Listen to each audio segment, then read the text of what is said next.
Message to Em on her birthday. This was a milestone. I was just thinking about all the good times that I had with Em, and my earliest memory is probably around 1964, and we came to pick my pretty and so nice aunt at the Vancouver airport. And I'm dating around 1964 because I'm sure there were some Beatles playing on the radio. I jumped forward to the 80s, and I actually spent some time with Ted and Em. They had a place in Toronto. I believe it was Alcorn, the street. I may be mistaken. And it was funny because Ted was doing the home brew, and he had the crop grown in the backyard, and had plenty of good meals there. And it was just a fun time. And one of the memories I remember is going to Grossman's Tavern, and I can't recall a band, but Grossman's was a bit of a dive, but I sure had a good time. And I think some of the other places we would have visited would have been like the Silver Dollar. That was a lot of fun.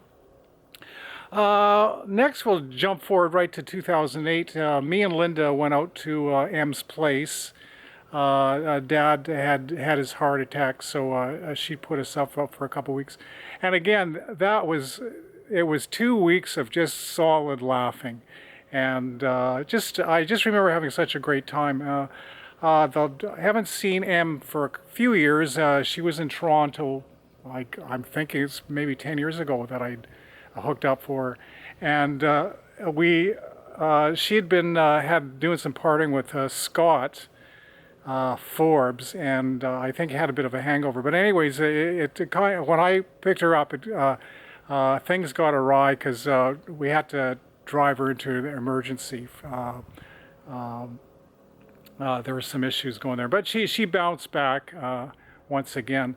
But anyways, even under that circumstances, there was something funny about it. I don't know why, but anyways, Em, happy birthday to you, and don't mind any of that other shit that was spit out by the Lord of Evil. I love you.